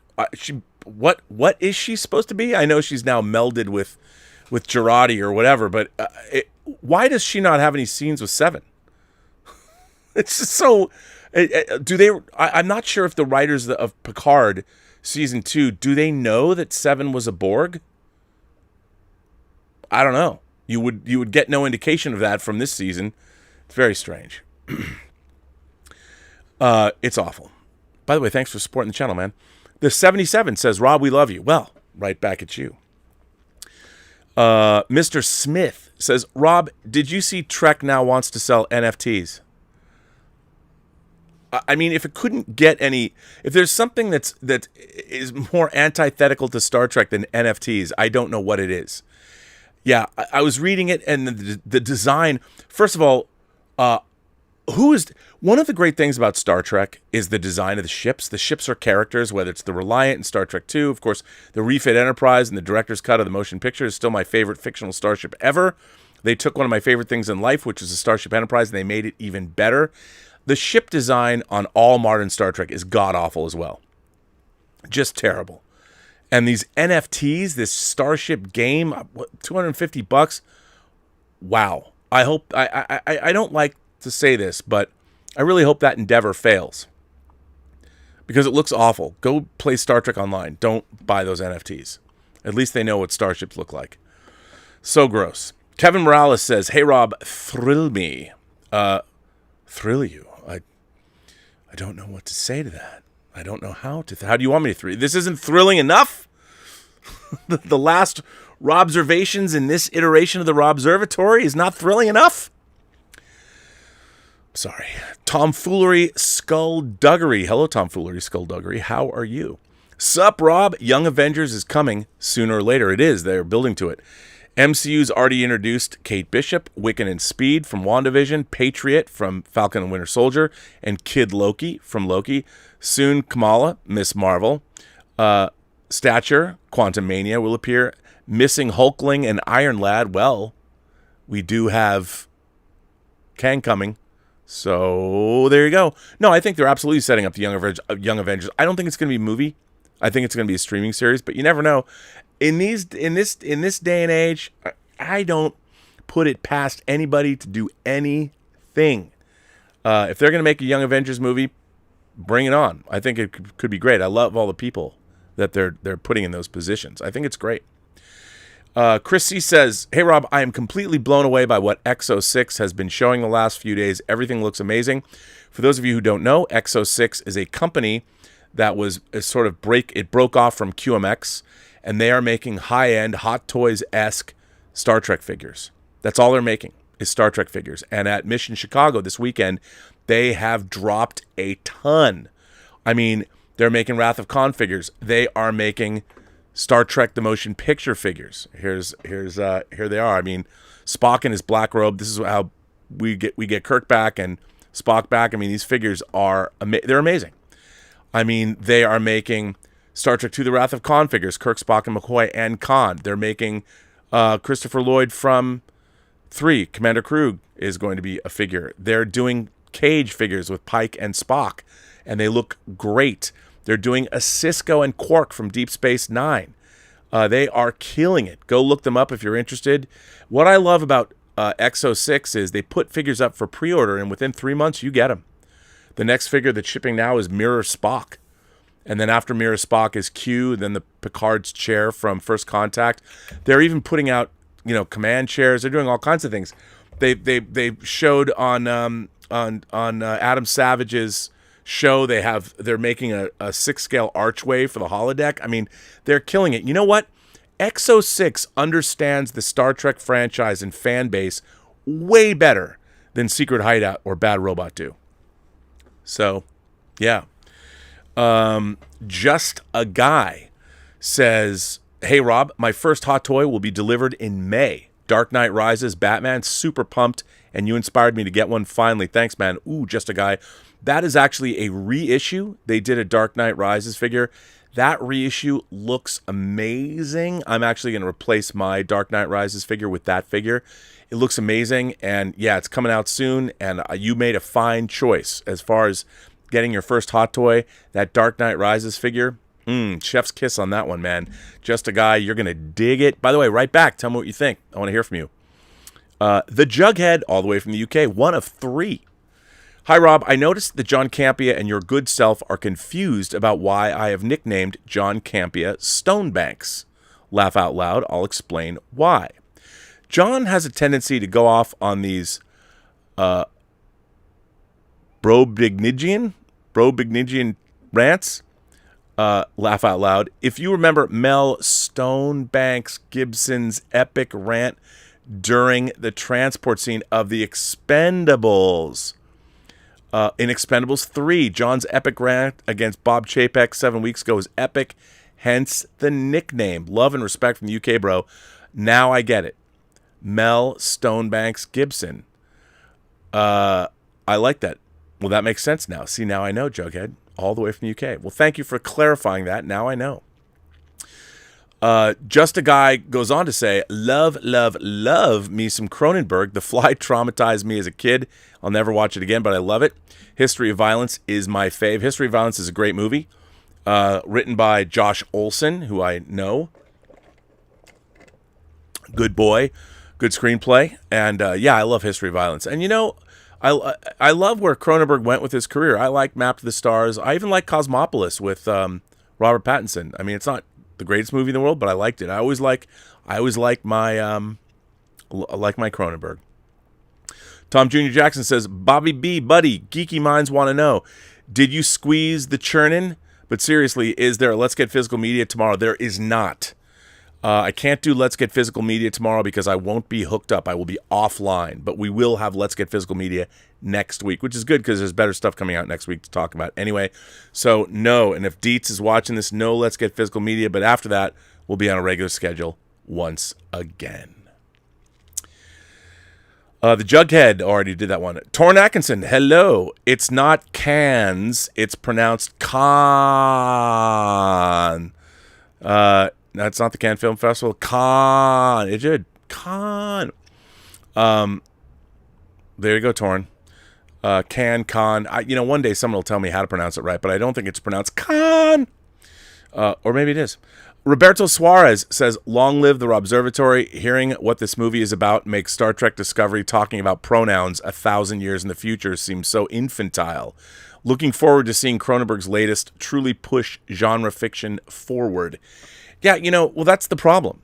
Star Trek is written for infants. And they're literally, Star Trek is allegorical. You don't come right out and say, I want you to call me by my pronouns. Do you think anyone 1,000 years hence is going to, that kind of nonsense is going to be happening? People just be who they want to be. It's ridiculous. I mean, the whole thing is silly. Human beings are going to be unrecognizable, assuming we're still here, we'll be unrecognizable 1,000 years in the future. I mean, but we'll be totally different creatures by then. Transhuman, probably. Integrated with electronics, digitized, whatever the world is going to be. It's going to be so vastly different. The fact that Star Trek is no longer allegorical at all, they're just, all it is as the writers have said, we're going to use this platform for our messaging. Look, I think anyone who's a Star Trek fan is predisposed to believing in people living and let living, infinite diversity and infinite combinations. We're the last people that need to be lectured about pronouns. I mean, and we've already seen it done better. What is that discussion going to look like in the future? You go back to, you want to talk about gender issues, go back and look at a second season Enterprise episode called Cogenitor. I recently rewatched that. Cogenitor deals with issues. It's about a society that reproduces with a third sex. Watch what that episode does. And that, you watch it. It's a fascinating science fiction story, but the end packs a real wallop.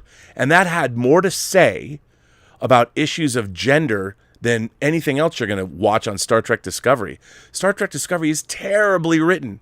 It is terribly written. And their messaging, again, they act like they're the smartest people in the room and we're all fucking infants that watch the show. And I hate it. I hate it. When they're not ripping off movies like, Arrival. It's so terrible. The writing in Star Trek is so terrible. When you think back, the people that wrote the original series were also not just TV writers. They were novelists. They were playwrights. They were screenwriters. I mean, come on. The people that are writing Star Trek have written what? It's really terrible. Modern Star Trek is just, it's embarrassing. It's really embarrassing. But, hey, what can you say? Stubble McShave says, since the first contact in Star Trek was April 5th, and this April 5th was the 35th anniversary of Married with Children, how successful would the Bundys have been in representing humanity if they were the first humans to make contact with aliens? Can you imagine?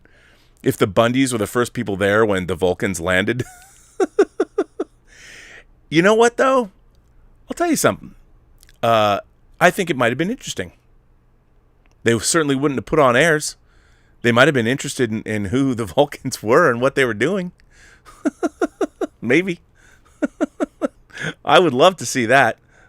That's actually, you've now stuck that stubble. That's stuck in my head. I want to see that mashup. Mando Ruiz 619 says, "Can you review Tokyo Vice?" Oh my God. Okay, so I read the book Tokyo Vice, and Tokyo Vice was about an American that became a crime reporter in Japan, speaking Japanese, and it's a true story. And Michael Mann has turned it into an HBO series starring Ansel Elgort, and I've watched the first episode. I haven't watched the 3 episodes. I loved it. I hope it stays. It's great. It's beautiful, cinematic. I loved it. It was so. I mean, I'll watch anything about Japan. I love Japan. I've never been there, but I've always wanted to go there. But I love everything Japanese and reading about Japanese culture, and whether it's Shogun or Tokyo Vice, bring it on.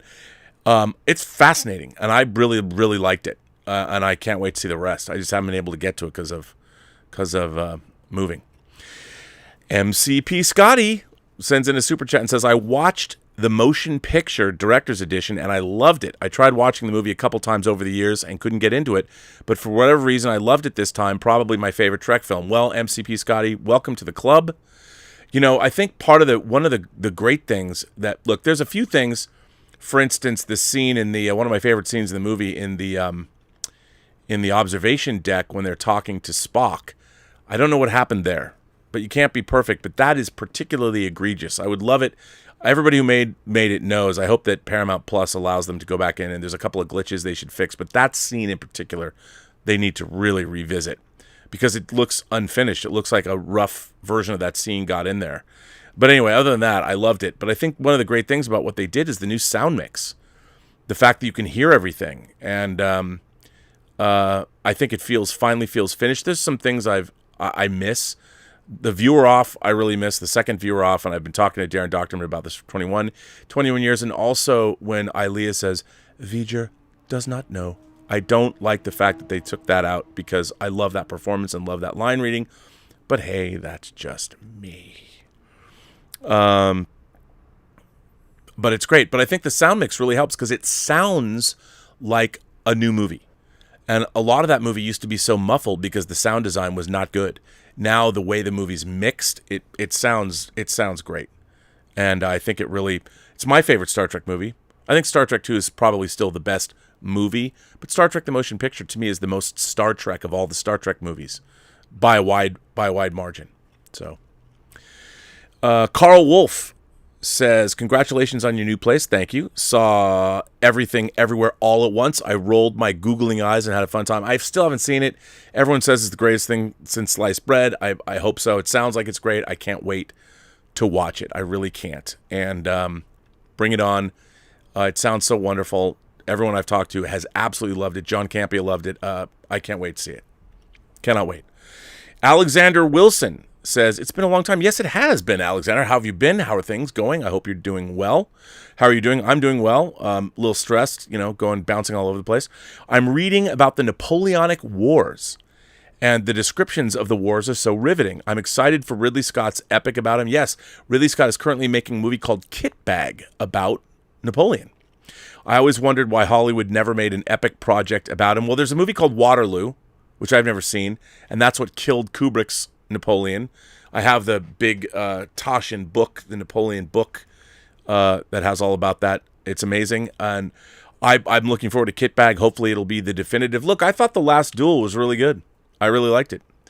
I'm surprised that it didn't do better, and I hope that this historical epic of Ridley Scott's turns out to be great, because you're right, Napoleon's an incredibly fascinating character, and I can never get enough of him.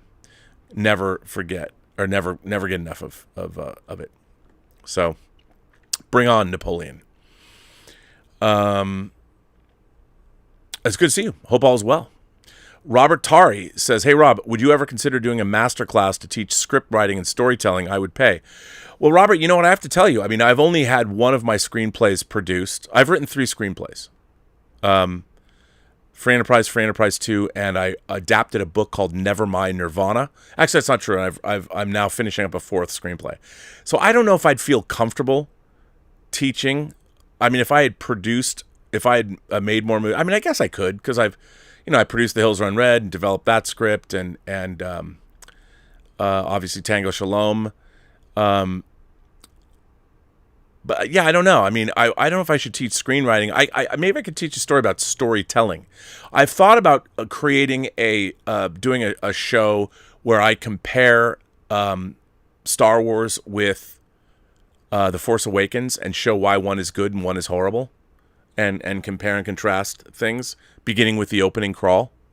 Because I think that everything you need to know about storytelling, you can learn by comparing and contrasting why Star Wars works and The Force Awakens doesn't, despite its $2 billion at the box office. I mean, maybe I could do that. Kevin Morales says, I was referencing Night of the Creeps earlier. Yes. Oh, of course you were. Oh my God, that's a good. I have that. I love Night of the Creeps. I'm a Fred Decker fan. I'm friends with him on Facebook. I love Night of the Creeps. But that's a great. That's where the Thrill Me. Hey, Rob, Thrill Me. But, Thrill Me from Night of the Creeps. The problem with that is, I was thinking about, there's a lot of things that could go with Thrill Me. But if you had said it the way they said it in the movie, I might have got that. Hey, Rob, Thrill Me from Night of the Creeps. So how excited are you to learn Spock's actual full name? With this leadership, any guesses? Laugh out loud. Well, I'll tell you something. So Spock has a first name. Now, you probably would think, oh, Rob must hate this because it's not canonical. You'd be wrong. I'll tell you why. Do you know where his name comes from? It comes from Barbara Hambly's Star Trek novel, her bonkers Star Trek novel, Ishmael. And basically, it's Here Come the Brides meets Star Trek. So first of all, I do not like it when people are going back a 56-year-old character and give him a first name.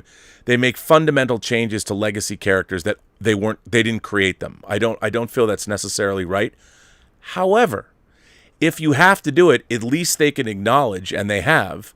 And I hope that the actual people making Star Trek acknowledge that name comes from writer Barbara Hambly. I mean, when they're putting that name, here's the thing. All Star Trek novels are owned by CBS. They're under no obligation to give anybody credit. But the fact is, Barbara Hambly in the 80s, writing Star Trek novels, came up with that as a first name for Spock, or a family name, the way it all worked, in her Star Trek novel, Ishmael. I hope they paid her some money, because she deserves it. And that book's pretty good. And I like Barbara Hambly. And, but of course, I love the fact that they give Spock a first name, but those writers didn't actually come up with it themselves. They ripped it off from someone else. Someone else had that idea. So good on them. At least they read Star Trek novels. And if you do read Star Trek novels, why aren't your episodes better? Because you're reading good Star Trek novels. There's a lot of them that are way better than anything you've ever made. So great. Now that you're ripping off authors' names from let's call the Romulans the Rihansu. Go into because the Romulans don't call themselves the Romulans. We call them the Romulans. Rihansu, that comes from Diane Duane's books. Go get that. Start calling the Romulans Rihansu. But again, it shows you where Star Trek is. Let's go take stuff. They're being paid to write shit, and they're borrowing it from Star Trek novels from the 80s. Fuck you. Fuck you. And if you're going to do that, just take their stories. They're better than the garbage you're serving up to us. But at least somebody's paying attention. So, great. So there you go. Fernando Barrero. How are you, Fernando? How's your mom? Hi, R&B. Miss seeing you. But glad you're doing well. Mom says hello. You're right about the content on Apple Plus. Have you seen Suspicion and The Morning Show? I have watched. You know what's funny? A lot of people said Suspicion's bad, but I've watched the first 4 episodes and I'm into it, man. I'm into it. It's handsomely made. And the morning show, yeah, I like the morning show. And what are your thoughts on the Academy's 10-year ban for Will Smith? Well, look, they have to do something. You know, I really liked Bill Maher's take on the whole thing last night, but I mean, the guy assaulted somebody. Will Smith tarnished the Oscars forever, forevermore, because he couldn't control himself. I feel terrible that Will Smith is in a situation where, if you look at that whole thing, what it all means in the grand scheme of things, I feel terrible. I'm a huge Will Smith fan, but he tarnished the Oscars forever. I mean, he's just, you know what? The Oscars have an almost century-long history. I think Wings from 1927, I don't know which. We're almost at the centenary? What is it? What is 100 years? Anniversary? Whatever. We're coming up to the 100th anniversary of the Oscars. Will Smith, in one moment, tarnished the 100 years of history. You know, you gotta quote Renee Belloc. We're just passing through history. But the Oscars, Will Smith is passing through history, but the Oscars are history. And with one ill-conceived move that he was trying to appease a woman that, I don't know if she's really worth it, to be honest. And I've always liked her, but not anymore. He tarnished the whole thing. And I think a 10-year ban, I mean, I guess so. I mean, they have to do something. I mean, I would have just said, I would have said no. Look, I don't think they should have stripped his Oscar. He earned it. He earned it. But you're out of the Academy forever. There's no 10-year ban. You're gone, buddy. You're gone. You know, you just don't do that. You can't. This organization, once you've done something like that, you are out. And I believe in forgiveness, but there's some things you don't get to come back from. Like, I don't know, murder. He didn't murder somebody. He assaulted somebody. You still can't take that back. You know, I mean, I think that he besmirched the reputation of the Academy when they're trying so hard to stay relevant. You know, with their, I mean, terrible. Not enough. I would have banned him forever. Let him keep his Oscar, but you're out. You won your Oscar. You don't need to come back. Cincinnati's 5-star barber. If memory serves, this is the first time you, sir, have sent me a super chat. That is incredible. Cincinnati's 5-star barber says, "Oh, Rob, just came home from work to my freshly delivered Hot Toys Spider-Man classic suit and Marty McFly. 2 at one time, first time ever. Woohoo!" First of all, those are both great figures. The Marty McFly comes with great accessories, and Einstein the dog. He's a little soft, but still. The Marty McFly is great, and that classic suit, Spider-Man, dude, come on. Just be careful when you're posing the Spider-Man. I mean, if you're going to get too crazy when you pose it, be careful, because the suits, for all the money you pay, sometimes people have a tendency to, you know, they want to do like a whip or something, and they get a little too crazy, and you don't want to tear the suit. But congratulations. I hope you enjoy them. And by the way, since you've already opened them, be sure and just smell that great plastic, toxic smell that is so delightful. It's so great. Congratulations. You've taken your first step into a larger world. Eric C. says, "Rob, it's not that Jake... Is that not Jake Lockley at the end of Moon Knight episode 2? I don't see Mark or Steven getting drunk and partying like that. I think that is why the mirror is broken." Ooh, could very well be. But here's the thing about that. You know, Jake Lockley was a thing that Mark Spector created he was a cab driver, and he had that persona to keep his nose to the grindstone, his ear to the road, to find out what was going on in sort of the underbelly of New York. And I don't know, I mean, I don't know how they're going to play that, but it's an interesting theory. Maybe the mirror's broken, can't see him, could be interesting. Is that even Mark Spector? I don't know. But I don't think it's Jake Lockley. I could be wrong, but one never knows. Carl Wolf said, "Watch Star Trek The Motion Picture. It looks great even on a 1080 3D TV. I wish studios would release more 3D titles." Me too. I'm still collecting 3D discs. I mean, I just picked up Dune. I'd love to get more. Cincinnati's 5-star barber says, "Dude, I can't wait to see how you set up your background display in the new studio. Make sure Captain Nathan Algren is within sight." He will be. He will be in sight. He'll probably be further away, though. But I just moved Nathan Algren. Yeah, I will absolutely. Nathan Algren is, of course, Tom Cruise's character in The Last Samurai. So you will see it. You will see it. I will. I love that you're giving me action figure advice. I love that. Our friend RTNZ says, "Hail, Bob. I hope your dogs are doing well." They are. Our 14-year-old Beagle passed away this week. Oh, heartbreaking. I'm sorry to hear that. If you like Japanese culture, I highly recommend Midnight Diner Tokyo Stories on Netflix. I have watched it.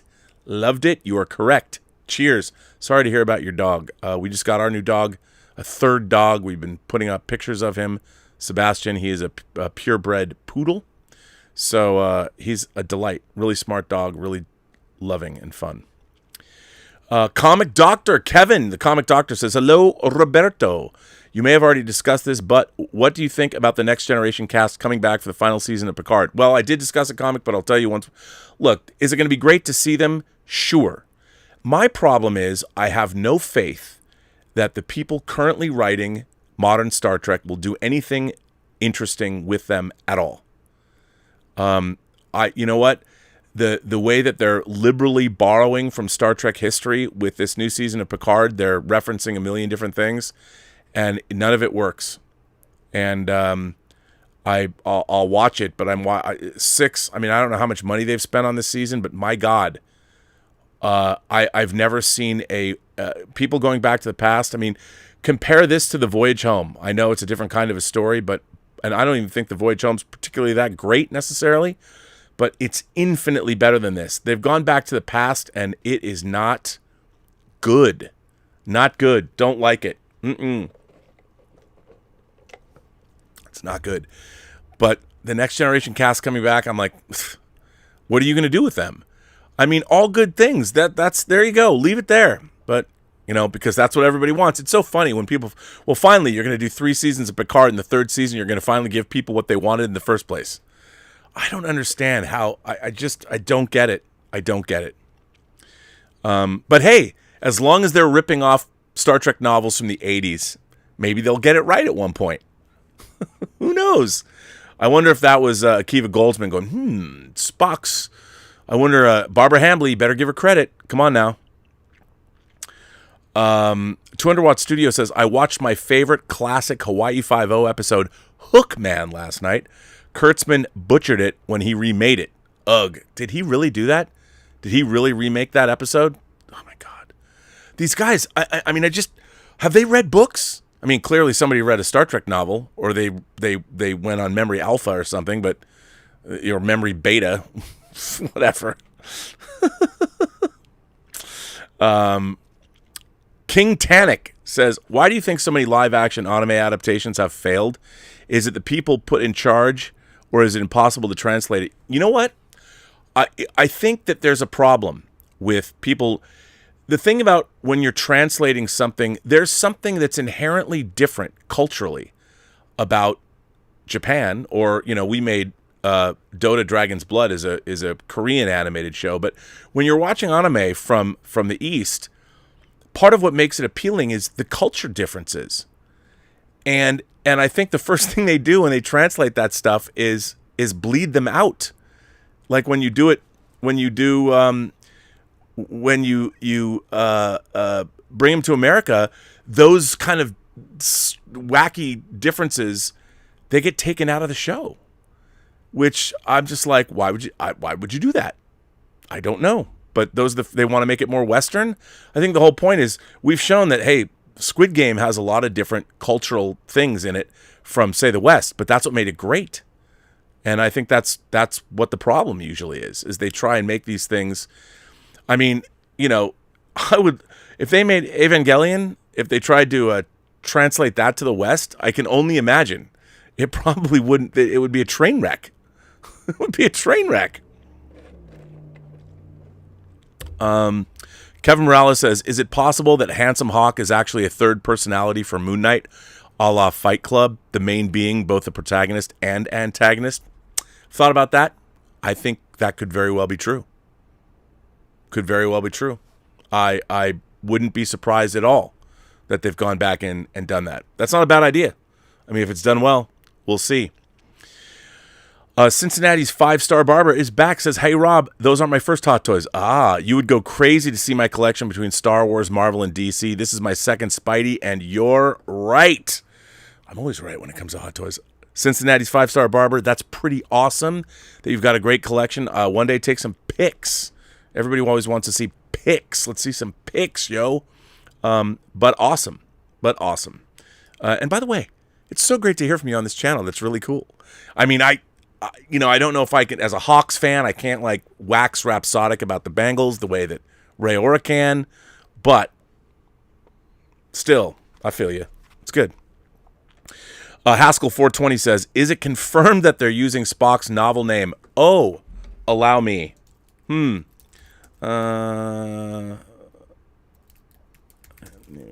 World poster first. Let me see. Name. Okay, so what happened was, no, oh, wait a minute. Okay. Wow. All right. Well, now, you know what? Since you brought this up, there's an article here. Since you're asking, Haskell 420, this was published on Trek Core yesterday by Ken Riley. We're less than a month away from the launch of Star Trek Strange New Worlds, and at today's Mission Chicago Star Trek convention, 2 classic Trek characters have both been granted first names for the first time in their canonical lives.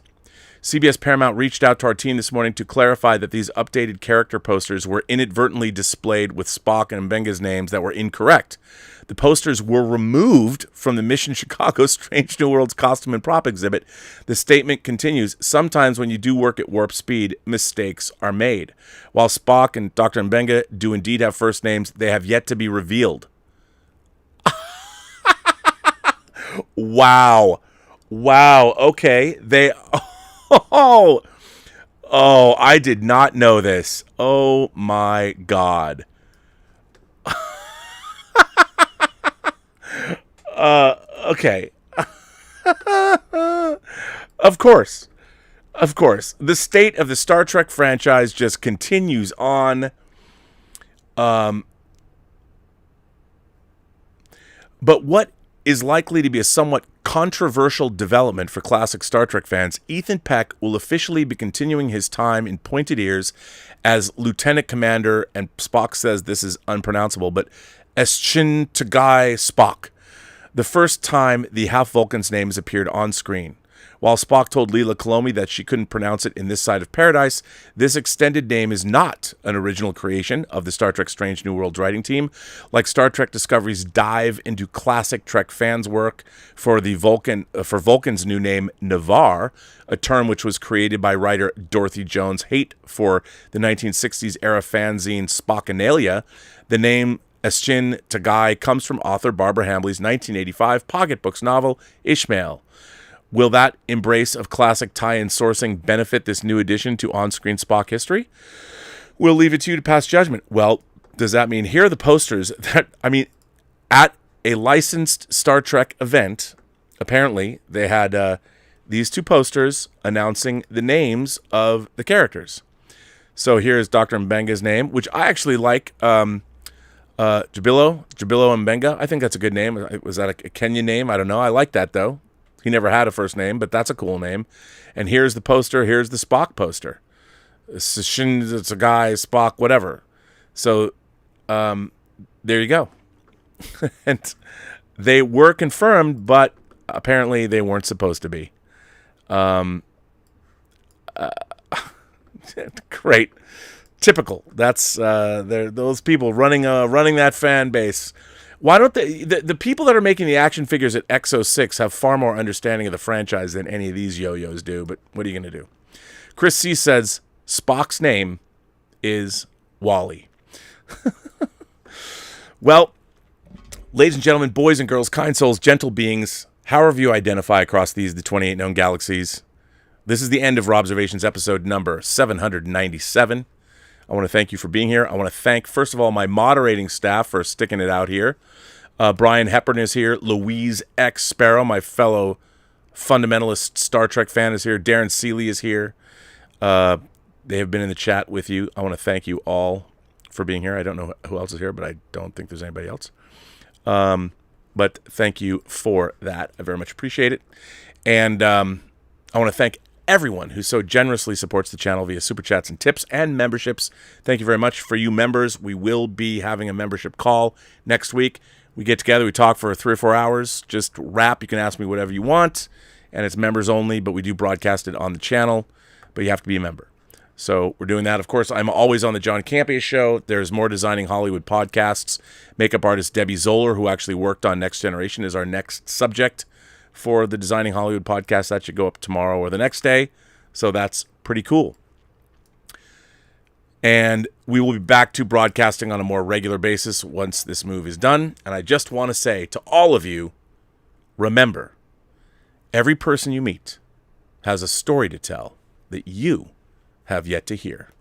And all you have to do is listen. And with that, I sign out from this Robservatory in Pasadena, California, for the very last time. It has been great being here. I mean, it's, most of you won't notice any much of a change. It's not going to look that different, but it's been a lot of fun. And the 14th of April, which is in 5 days, is my actual 7th anniversary of being a YouTuber. I began on April 14th, 2015. I was on the 6th episode of AMC Heroes with a man I didn't know named John Campea, brought on by a man I did know, the late, great John Schnepp. And if it weren't for those two gentlemen, I would not be here today. So it is a great privilege to still be streaming with John. I've been very fortunate to be part of his explosive channel growth, but I have to say that I love having my own show, and I want to get back to doing it more because I love the Post-Geek Singularity. I love the Imagination Connoisseurs here. We are finishing the film festival, finally. You can watch the semifinalists are all up on the website. You can see the semifinalists, and we're going to announce the winners. Whining About Movies with Elizabeth Gwendolyn Bell will be coming back. I mean, we did like 150 episodes. We're bringing that back because it's just going to be more manageable in the new studio. And we will be seeing you more and more. And the John Campea Show has been on fire. It's been so much fun. I love working with Aaron Cummings and Chris Carr and Ray Orr, and especially John. I think we're having one of the best times ever, and the structure he's brought to YouTube is great. So I can't believe it's been 7 years. There's also various productions, film productions, and things in the works. I should remind everybody that, yes, you still can see Tango Shalom. It's available. We're probably going to have a streaming deal shortly. I played at the Sephardic Jewish Film Festival in New York City last week, and you can get it on Amazon. Of course, for those of you who don't know or might be new to the channel, I did produce a movie last year that I also edited called Tango Shalom. We've received a lot of awards. It's played around the world. The last place it played, unfortunately, was Ukraine. It opened in Ukraine in December and in Russia in January. So, yeah, it makes me sad. But still, it's nice to have work out into the world. But I want to thank you all for being here on this channel, and you'll see me in a couple days. It's probably going to take me the better part of the week to set up, but to get myself streaming again. But I will be back. And tomorrow, there will not be a Let's Get Physical Media because I will not have the ability to stream. But soon, quite soon. And on that note, thank you all for being here.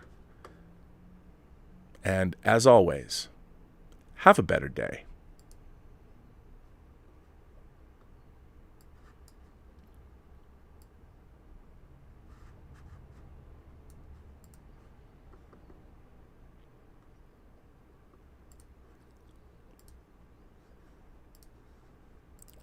Hey, wait a minute. Wait a minute. Hold on a second. 200 Watt Studio sends in a super chat and says the coolness of the original Hookman was that the actor had lost his hands and it was amazing to watch his dexterity. The other was the extraordinary score. The remake cast Peter Weller and the score was generic. Well, that sounds like everything that Secret Hideout and Bad Robot have ever been involved with. It's so funny because I did like Lost and I did like Alias and those things, and I don't know what happened. But anyway, 200 Watt Studio, thanks for your ongoing support of the channel. And on that note, I'll finally take my leave of you.